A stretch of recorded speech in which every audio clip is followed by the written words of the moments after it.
अलबत्ता हिंदुस्तानी जो है उन्होंने तरह वो डरते नहीं है और हिंदुस्तान एक बहुत बड़ी अस्करी ताकत है। मुझे नहीं लगता कि इनमें से कोई भी आके पाकिस्तान की मदद करने वाला है। इंडिया हमला करना चाहता है पाकिस्तान पर फॉर वॉट एवर रीजन, जैसा अभी हुआ है ऑपरेशन सिंदूर में। बैलिस्टिक मिसाइल्स और एआई टेक्नोलॉजी, ये 3 चीज़ों पे जंग चलेगी और उसमें ये तीनों तो छोड़ें, आप चारों के चारों मुल्क आर वेरी फार बिहाइंड। दूसरों से दिफा की गारंटियां और जमानतें लेने का कोई फायदा नहीं है, बेशक ये पूरी दुनिया को भी अपने साथ मिला ले। तो हिंदुस्तान जैसी ताकत के दरमियान कोई जंग हो जाती है, जैसे कि जंग हुई 3.5-4 दिन की, तो उसमें सऊदी अरब का रोल तो यही होगा जिस तरह से रजिया चीखें मारती सड़क के किनारे खड़े होके कि बचाओ बचाओ बचाओ। इसके अलावा सऊदी अरब का तो कोई रोल उसमें हो नहीं सकता। हिंदुस्तान सऊदी अरब का दूसरा बड़ा तजारती पार्टनर है, मतलब सऊदी अरब का दूसरा बड़ा और सऊदी अरब हिंदुस्तान का 5वां बड़ा। हिंदुस्तान और तुर्की के दरमियान में तकरीबन गुज़श्ता बरस जो खत्म हुआ फाइनेंशियल ईयर, उसमें अंदाजन $10 बिलियन का बायलैटरल ट्रेड। जो बयान आया है ईरान से वो बहुत ही सख्त है। ईरान के साथ इनका 36 का आंकड़ा हो जाएगा और ईरान का तो आपको पता ही है, इतनी मार लगाता है कि मतलब मारता 10 से गिनता 1 है। ईरान के रॉकेट्स हिट कर रहे हैं सऊदी अरेबिया को, हुतीज हिट कर रहे हैं सऊदी अरेबिया को। Where is Pakistan? इसलिए कि पाकिस्तान पे जब अटैक होता है, चाहे वो भारत करे, चाहे वो अफगानिस्तान करे या कुछ भी, तो तब तो हमारे पास कोई नहीं आता, ना सऊदी अरेबिया आता है ना टर्की आता है। अरब लीग का भी डिफेंस अग्रीमेंट था, जीसीसी का भी डिफेंस अग्रीमेंट था, इन्होंने कुछ मदद की? कुछ नहीं की। इस एग्रीमेंट का टेक्स्ट इशू नहीं किया गया, ना सऊदी अरब की तरफ से, ना तुर्की की तरफ से, ना पाकिस्तान की तरफ से। तो लिखवा लीजिए, मैं स्टैम्प पेपर पे लिख के देने को तैयार हूँ कि अगर पाकिस्तान पे ऊपर किसी किस्म का कोई अटैक हुआ तो इन दोनों में से कोई नहीं आने वाला, ना टर्की ने आना है और ना ही सऊदी अरेबिया ने कौन आना है। नमस्ते दोस्तों, जय हिंद। हिंदुस्तान स्पेशल में आपका स्वागत है दोस्तों। जैसा कि दोस्तों आपने क्लिप में देखा, पाकिस्तान मीडिया चर्चा कर रहा है कि भारत ऐसी ताकत है जो 3 क्या 10 भी आ जाए तो उन्हें अकेले ही ठोक सकता है। दरअसल पाकिस्तान, सऊदी अरब और तुर्की ने मिलकर एक समझौता किया है। यह डिफेंस समझौता मक्का एग्रीमेंट के नाम से किया गया है। इसके तहत तीनों देशों का कहना है कि किसी एक पर हमला सभी पर हमला माना जाएगा। पाकिस्तान मीडिया यह बता रहा है कि इस समझौते का भारत पर कोई असर नहीं पड़ने वाला, क्योंकि सऊदी अरब भारत का बहुत ही बड़ा सहयोगी है और वह दूसरे नंबर पर भारत का ट्रेडिंग पार्टनर है। ऐसा इसलिए भी है क्योंकि सऊदी अरब पहले भी कहता रहा है कि पाकिस्तान हमारा महत्वपूर्ण रणनीतिक सहयोगी है, लेकिन कभी भी उसने भारत से जंग के मौके पर पाकिस्तान का साथ नहीं दिया। जब ऑपरेशन सिंदूर हुआ तो सऊदी अरब ने कुछ भी नहीं कहा, उसका कोई बयान भी नहीं आया था। भारत के लिए चिंता की बात नहीं, क्योंकि डिफेंस की क्षमता के मामले में भारत तीनों से कहीं आगे है। तो अगर इजराइल हमला करना चाहता है तुर्की पर या इंडिया हमला करना चाहता है पाकिस्तान पर फॉर वॉट एवर रीज़न, जैसा अभी हुआ है ऑपरेशन सिंदूर में, और आपने देखा होगा वॉल स्ट्रीट जर्नल वगैरह में ऑलरेडी मार्च अप्रैल में आर्टिकल छपने लग गए थे कि Turkey is the next Iran के का। तो अगर ईरान का ऑपरेशन सक्सेसफुली ख़त्म हो जाता है 1-2 महीने में, रिजीम चेंज हो जाती ईरान पे, तो Turkey was going to be next. The same पुराना वो कि इराक़ पे हमला करेंगे जॉर्ज डब्ल्यू बुश, फिर इराक़ पे सक्सेसफुली रिजीम चेंज करके they were going to go after Iran next. याद है आपको?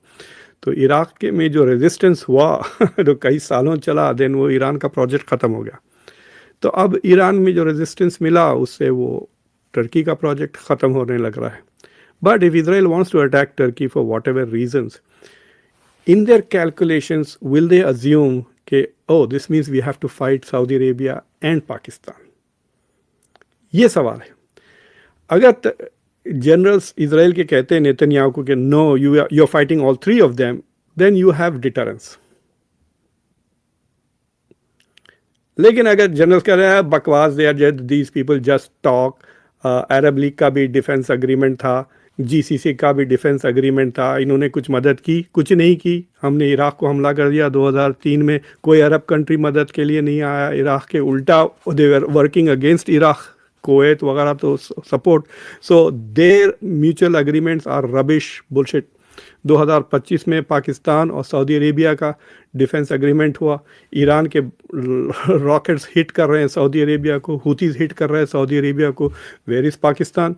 सो why should we take this agreement seriously? तो जो पहला मुद्दा है कि डिफेंस अग्रीमेंट है ये, the second one is it is a mutual deterrence. तो विल दैट डिटरेंस वर्क? ये जो सेकेंड स्लाइड है, इसको आप ख्वाबी पुलाव कह सकते हैं but this is what it is. तो मैंने जाके वो जो पावर इंडेक्स होता है ना, मिलिट्री पावर इंडेक्स, वहाँ से डेटा लिया और आई पुट दिस टुगेदर।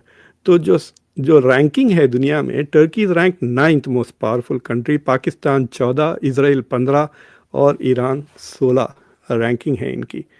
तो अगर आप वो जो पीली जो लाइन है अगर आप देखें, that is the joint total strength of these 3 countries. India के बराबर हो जाता है वो तीनों मिलके इन टर्म्स ऑफ पॉपुलेशन। हालांकि 1/3 है, अमेरिका से ज़्यादा है पॉपुलेशन।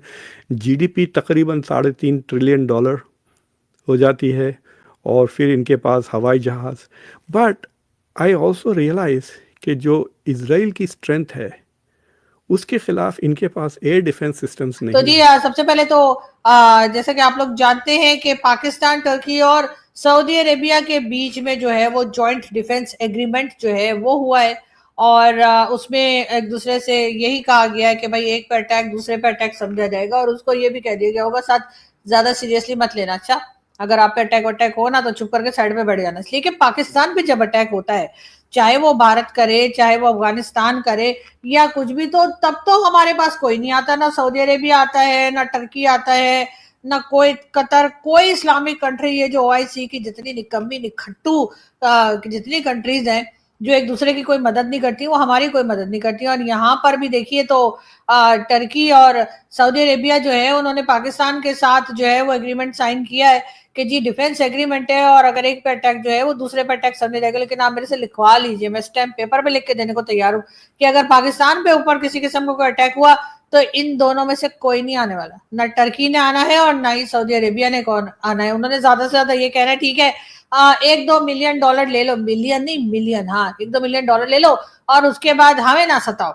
इसलिए कि आपने कभी देखा है कोई जो प्रिंस हो या जो शहजादा हो या सऊदी अरब का या कहीं का भी, वो कभी लड़ने के लिए गया? और नहीं, ये लड़ने के लिए हमें बुलाते हैं। ये जो मजबूर और गरीब और मुफलिस किस्म के और इस किस्म के जो लोग होते हैं ना, जो हर वक्त इधर उधर मांगते फिरते हैं कि भाई हमारी कुछ मदद कर दीजिए, उनको बुलाया जाता है कि जी आप आइए और हमारी तरफ से आप लड़िए। अच्छा चलो, पहले तो ऐसी बात थी कि हमें लग रहा था चलो सऊदीया का तो किसी से झगड़ा ही नहीं है तो हमने डिफेंस पैक्ट कर लिया जाके। हमें क्या पता था हमारे डिफेंस पैक्ट करते के साथ ही ईरान के साथ इनका 36 का आंकड़ा हो जाएगा। और ईरान का तो आपको पता ही, इतनी मार लगाता है कि मतलब मारता 10 से गिनता 1 है। और आपने देखा कि किस तरह से उसने यूएई को जो है ना, वो जिसे कहते हैं ना, यूएई के दांत खट्टे कर दिए। वैसे और भी तरीके थे दांत खट्टे करने के, लेकिन उसने मार मार के दांत खट्टे कर दिए। तो इसलिए मैं कह रही हूँ कि पाकिस्तान ये एग्रीमेंट कर तो रहा है, लेकिन आगे सोचा है कि अगर अटैक वटैक हो गया सऊदी अरब पे, जो कि होता ही रहता है, और उसी के साथ टर्की या बाकी कंट्रीज भी सुना है कि इस्लामिक कंट्रीज को जोड़ने की कोशिश की जा रही है।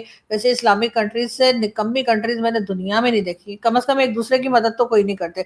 सबके सब जो है वो अमेरिका की हाँ में हाँ मिलाते हैं। वैसे हाँ में हाँ तो हम भी मिलाते हैं,